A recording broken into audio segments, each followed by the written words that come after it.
Oral questions by members. Leader of the Official Opposition. Thank you, Mr. Speaker. Every day, British Columbians are waking up in our province and finding it harder to get by under this government. Despite 2 straight election promises with big promises about affordability, life has never been more expensive than under the NDP. But this government has no plan to put people's worries at ease. And many families are actually asking themselves how they will continue to be able to afford to live in our province. We have seen 4 straight months of high inflation, and that's because things like housing and gas and food are getting more expensive day after day after day. And with the latest climate disaster in our province, we're already seeing the price of everything increase because our supply chains have taken a significant and devastating blow. So will the minister tell British Columbians exactly what this government is going to do to ensure that they can take care of their families? Tell them how they're going to be able to continue to afford to pay for increasing gas and food and housing. British Columbians deserve that. This government promised it and have simply failed to deliver. So where's the plan? Minister of Finance. Thank you very much. Thank you very much, Mr. Speaker. Well, I can agree with the member that things have gotten more difficult since COVID, for sure. They certainly have. But I also want to remind the member, and I want to remind everyone in this House, and I want to remind British Columbians that when they sat over here, they gave tax breaks to the wealthiest 2% and made everyone else pay for it. And I want to remind everybody what that meant for ordinary British Columbians. What that meant was that their MSP health premiums doubled. So what did we do? We eliminated them.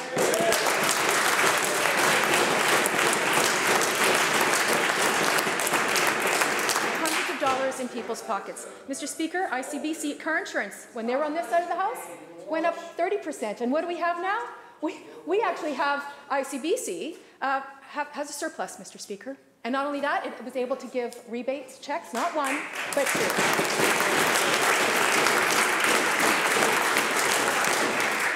Mr. Speaker, we've also introduced the Child Opportunity Benefit. That provides up to $2,600 for families with 2 kids. That's making a difference and putting money into people's pockets. Yeah. Leader of the Official Opposition, supplemental. Well, thanks very much. You know, the minister can stand up and all her colleagues can clap.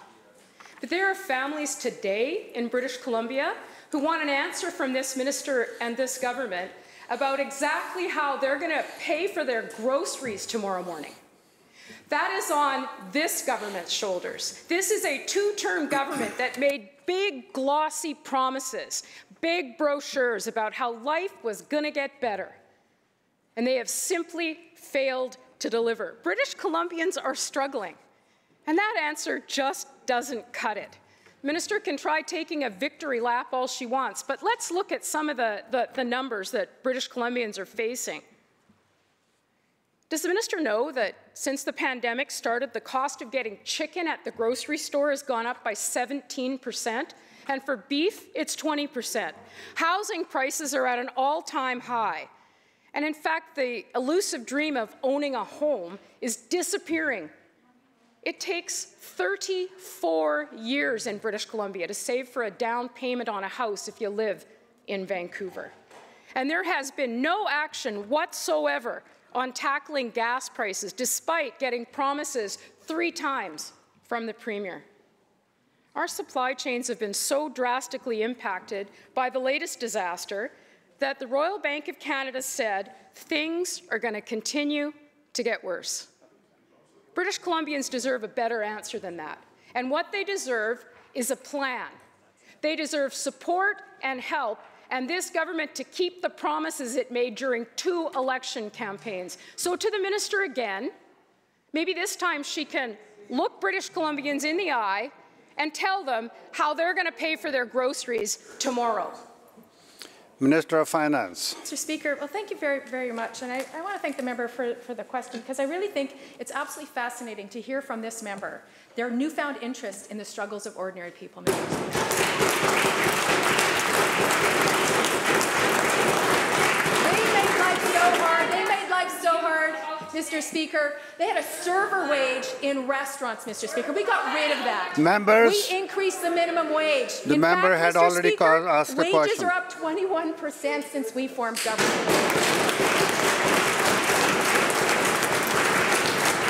Mr. Speaker, we made transit free for children. And that makes a difference to families, Mr. Speaker. You know what else we did? We took tolls off bridges.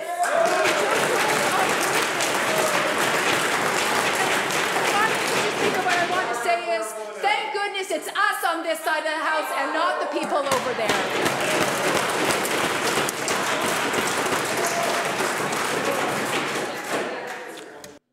Member for Kamloops South Thompson. Well, thank you very much, Mr. Speaker. Not only has this government broken its promise on affordability, but they're also breaking the Premier's promise to not download costs onto small businesses, especially those that can least afford it. Now, we're still in the pandemic, but in 39 days, the NDP are cutting sick leave funding for workers and businesses, and they're putting the entire cost on businesses that are, again, hanging by a thread.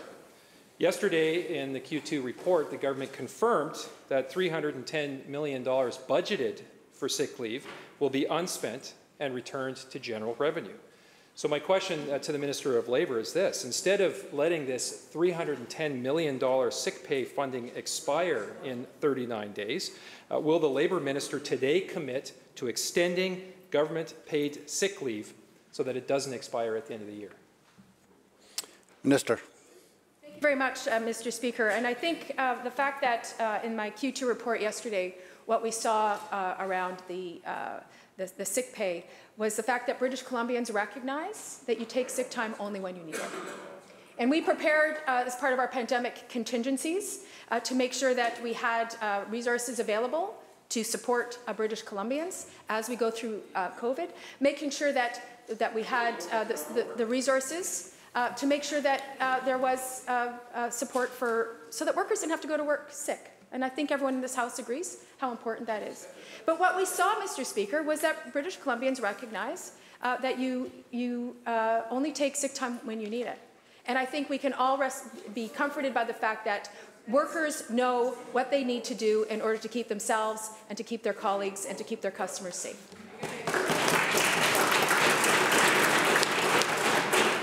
Member for Kamloops South Thompson, supplemental. Thank you, Mr. Speaker. Well, we agree that workers shouldn't have to go to work if they're sick. That's why we supported the sick leave plan. But we're also going to ensure that the Premier and that this government are held accountable for the commitments that were made to ensuring that the costs of sick leave were not going to be thrown entirely onto the shoulders of small businesses in this province. Again, in only 39 days, employer-paid sick leave comes into effect, and workers and employees still have absolutely no idea what will be implemented. The Premier's specific commitment around this was crystal clear. He said, and I quote, "We're looking at how we can implement sick pay in a seamless way without putting more burden on business at a time when business can least afford it," end quote. Mr. Speaker, government should do what we've been doing through this session. There's been an extension of a variety of COVID measures. The government should be taking the opportunity immediately to eliminate all uncertainty and concern and anxiety out there with small businesses and workers, and they should roll over this program. They should roll over the $310 million available and continue the current government-funded program until businesses in this province are fully recovered. So again, very simple question, looking for a straightforward answer from the Labour Minister. Will the Labour Minister extend the $310 million for government-paid sick leave that, if it isn't extended, is going to expire in only 39 days? Minister of Labour.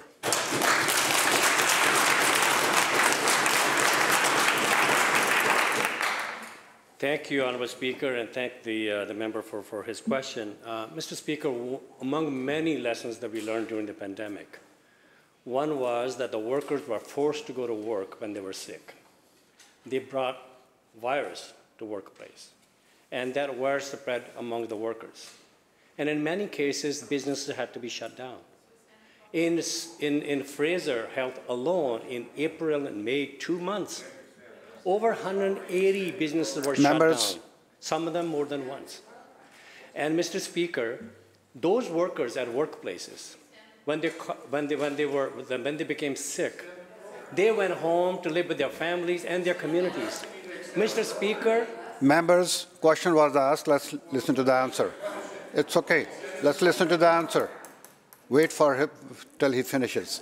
Mr. Speaker, it doesn't surprise me that sometimes when even looks like something that is a benefit to the workers, they light their hair on fire, Mr. Speaker. Well, let me tell you this. So, Mr. Speaker, there is an economic cost of her not having paid sick leave in place, Mr. Speaker. And, Mr. Speaker, the seniors advocate, in her report last 2 or 3 weeks ago, I urge all of you to read that. Mr. Speaker, she said that the workers, because they didn't have paid sick leave, they came to work sick, and then they, Mr. Speaker, spread that to the patients and to the workers.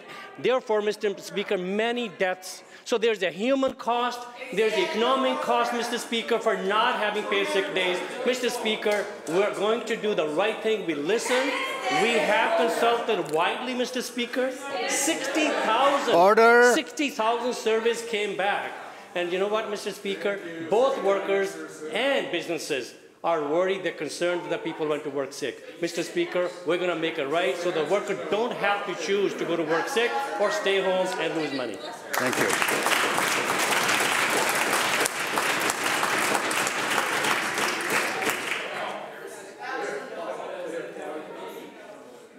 Can we get to the next person? Leader of third party. Thank you, Honourable Speaker. Coastal GasLink has been found to have violated multiple environmental requirements over the past year and a half. Over the course of constructing their natural gas pipeline in Wet'suwet'en territory, CGL's failures to comply with environmental requirements have resulted in damaged habitat, eroded waterways, and the contamination of watersheds and pollutants. Inspections in late 2020 by the Environmental Assessment Office found that Coastal GasLink activities are harming watersheds. In early 2021, independent erosion and sediment control auditors found that CGL was violating 8 out of 9 requirements. Coastal GasLink have failed to reclaim and restore the waterways that they have polluted. The company's infractions have impacted Indigenous rights as well. In July, Coastal GasLink was issued a warning after wrongly blocking a Wet'suwet'en woman from attempting to monitor pipeline construction in her territory. My question, Honourable Speaker, is to the Minister of Environment and Climate Change. On the one hand, the RCMP have eagerly enforced an injunction on behalf of CGL and this government's fossil fuel expanding agenda. And at the same time, there have been multiple instances of environmental violations on the CGL pipeline since construction began, with little or no enforcement. What will the minister do to ensure timely enforcement of these environmental violations? Minister of Environment and Climate Strategy.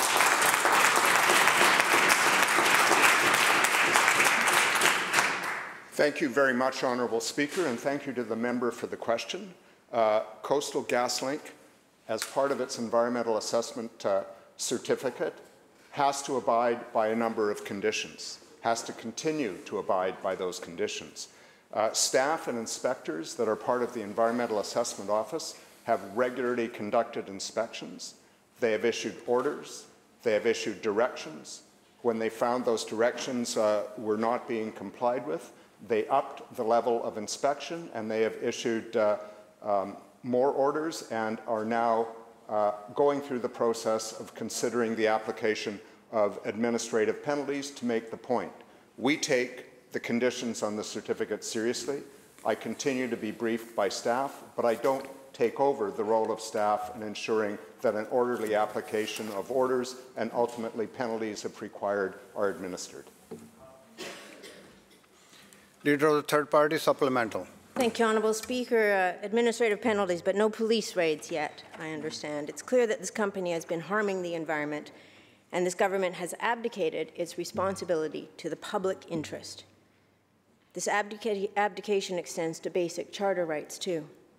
Last week, 2 journalists were illegally arrested when reporting in Wet'suwet'en territory. They were jailed for the entire weekend and only released yesterday. We're now learning that the RCMP had been tracking these specific journalists, which makes it very hard to understand how the police were saying, we didn't know that they were journalists when we arrested them. Yesterday, more than 40 news outlets and journalists signed a letter directed to the Minister of Public Safety of this House, calling on him to uphold the rule of law and ensure that police actions are not infringing on press freedom. This isn't the first time this government has restricted press freedom. The summer enforcement of media exclusion zones at Ferry Creek was found to be unlawful. And I think all of us, no matter where we stand on these issues, should be deeply concerned.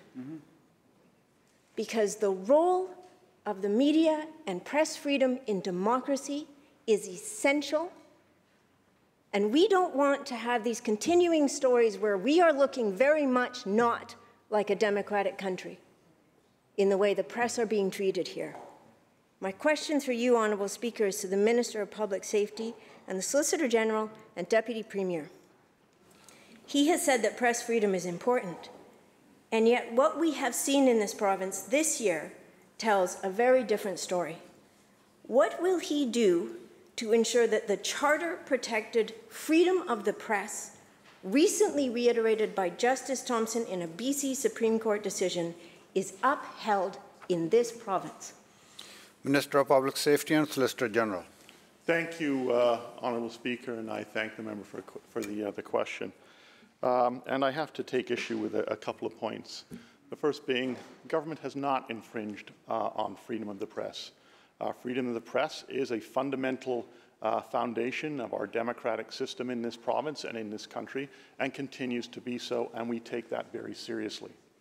The second point that I would also make is that when it comes to the enforcement of a court-ordered injunction, that is done by the police. It is not directed by myself as Solicitor General, and as I have said before in this House, nor should it be. What I can also tell the member that when it came to the issue of the journalists, that went in the appropriate place in terms of the court, who issued a decision around bail and the undertaking, which the journalists agreed to do, and they were subsequently released. So in other words, the judicial process worked appropriately, and that's as it should be, not being directed by politicians. Member for Peace River South. Thank you, Mr. Speaker. So weeks ago, the Premier said businesses impacted by the Northern Circuit Breaker, quote, still have opportunities to access provincial programs, end quote. But here's the problem. There are no programs right now. There's nothing for them. They all closed. Once again from this government, false hope for people and businesses that are struggling. And the regional health restrictions, the circuit breaker that's been announced, has now been extended indefinitely. That means no hope for many. The Premier said that this Minister of Jobs would be, quoting, quote, observing the activities in the region, end quote. What does that mean? We need people to not be observing. We need this minister to be doing his job. We need this minister to be supporting businesses who need help now. So a very simple question to the minister. Will the Minister of Jobs commit today to new circuit breaker programs for northern businesses that are struggling? Minister of Jobs and Economic Recovery. Thank you.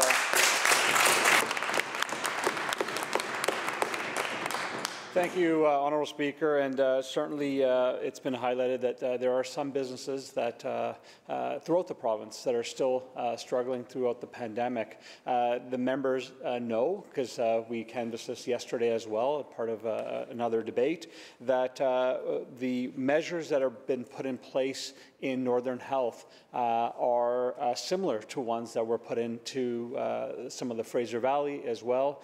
And the major restriction that's been put in place right now is that liquor can't be served past 10 o'clock. Restaurants can continue to function. Restaurants can continue to have people visiting them. Restaurants can continue to serve food past 10 o'clock, but they cannot serve alcohol past 10. And so we appreciate that has some impacts, but we've also offsetted that impact by reducing liquor pricing for businesses by 20%.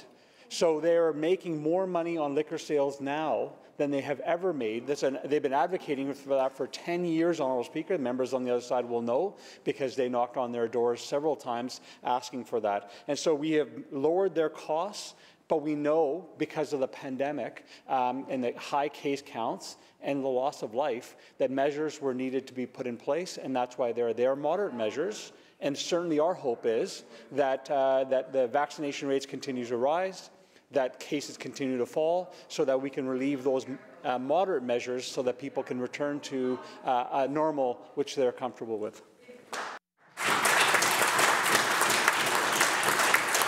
Member for Peace River South supplemental. Thank you. So I'm trying to figure out figure out why this minister wants to treat different parts of the province differently.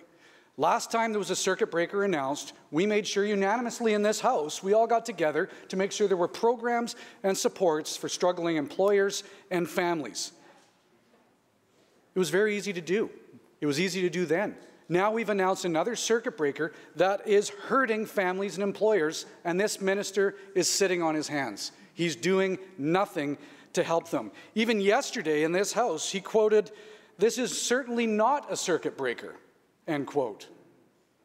It's almost like he's trying to play a word game to avoid helping people, because exactly what Dr. Henry said when she announced these restrictions, and I quote, "It's a circuit breaker." So is Dr. Henry right? Is it a circuit breaker? Is the minister right? This is not a circuit breaker? It doesn't matter. The employers and the families are hurting and need help now. Even arts groups up in the region right now are seeing the curtain drop, and they're losing another part of a busy time of year for them where they could be operating. To make it worse, the government has said now there's no end date for this circuit breaker. No hope for these people. The government has an opportunity. This Minister of Jobs has an opportunity today to give hope to these struggling people. Will he commit to stop just observing and actually do his job, introduce a circuit breaker program, and help these struggling families and businesses?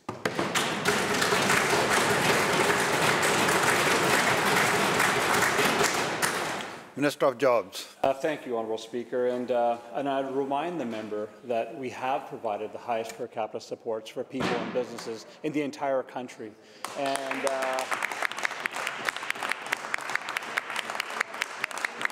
in fact, Honourable Speaker,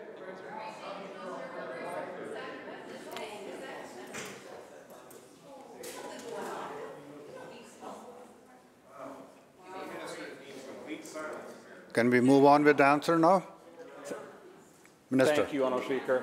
I'll say it again. We have provided the highest per capita support for people and business in the country. In fact, the recent budget had additional supports. By the way, the members didn't support it, didn't support the additional measures that we put in place, which was a shame, Honourable Speaker. And the member also is not clear. When he refers to the circuit breaker, which we put significant dollars on the table, was when businesses were... Members.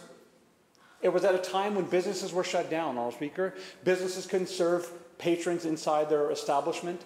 They had only takeout. They couldn't serve any alcohol. We had complete shutdowns, and that's when the historic amount of dollars, the $528 million that we supported, $22 million in grants directly going into the pockets of businesses in their communities, Honourable Speaker. And so to compare the circuit breaker... Members, Honourable Speaker, the Leader of the Official Opposition loves to heckle, and this is an important question. I'd like to provide the answer. You're obviously not going to give a circuit breaker, so what's the point? Members, it's important that we listen to the Minister now. Minister. Thank you, Honourable Speaker. As I already have highlighted, I'll say it again, the measures that we've put in place, the measures that the Provincial Health Office has put in place are very moderate measures to ensure that case counts come down. The core point of what's being done is to save lives, Honourable Speaker. Businesses... The Leader of the Official Opposition is correct. We have supported them the entire way.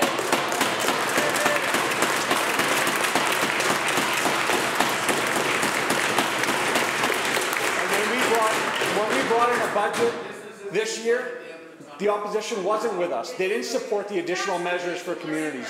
They did not support. They did not vote in favour of that, Honourable Speaker. We continue to support businesses.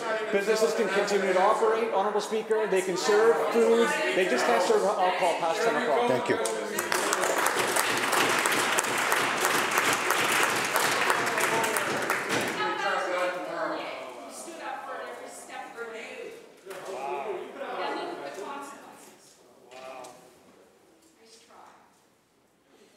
Member for Nechako Lakes. Thank you, Mr. Speaker.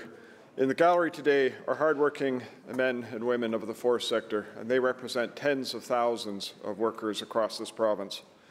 Amanda Shortreed, who co-owns West Pro Logging, writes that the minister's deferral announcement has had immediate consequences. And I quote, "Much to our shock and dismay, we found out that 1.5 weeks ago that much of our winter plan has now been deleted." End quote. I've received hundreds of emails from across the province, as I know the minister has as well, of similar stories. The government has already admitted that because of their policies, thousands of workers are going to be out of work. Can the minister tell the people in the gallery if they will be one of them? Minister of Forests.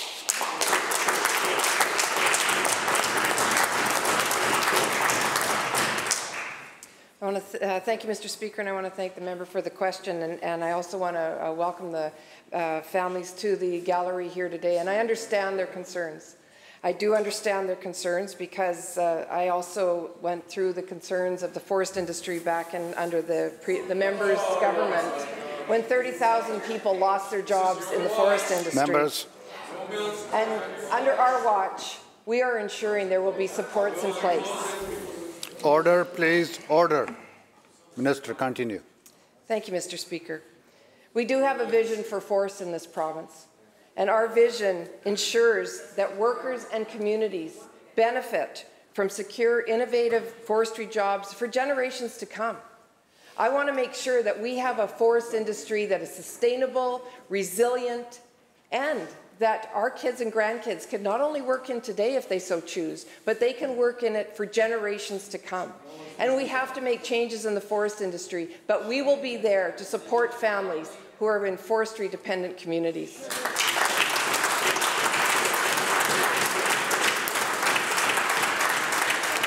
Member for Nechako Lakes, supplemental. Thank you, Honourable Chair. And according to Stats Canada, more than 10,000 or about 10,000 forestry job gains between 2009 and 2017, and they've all disappeared now under this government. And quite frankly, Mr. Speaker, that answer that the minister just gave is cold comfort to the good, hard-working folks that are in the gallery here today. Let's listen to the question, please. There are 13 families that rely on West Pro Logging. And as Amanda says, and I quote, "The way in which this has been handled and implemented has been irresponsible, hasty, and quite frankly, shady. I don't trust that you will be there to help anyone. I'm sad, I'm scared, I'm worried for my family and for the families that rely on us." End quote. And I can tell you, Mr. Speaker, I doubt there's very many people on that side of the House that have ever signed the front side of a paycheck. I have, and I can tell you that the stress that you go under in trying to make sure that you can provide for your workers and make sure that they have a job is enormous. Members, please. So can the minister tell these families why she is so determined to put them out of work? Minister. Thank you, Mr. Speaker. And I really want to acknowledge the workers in the gallery, but I also want to say that I'm really quite concerned about the misinformation that is being spread by this member.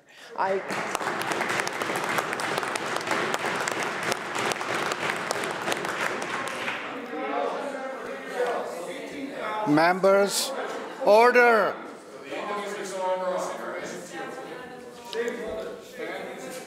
Unlike the other side of the House here, we will be supporting members. We will be supporting workers. We will be supporting communities that will be impacted by these potential deferrals that have not been made yet. We will have a comprehensive suite of supports for people, including connecting workers with other employment opportunities, providing education and training opportunities.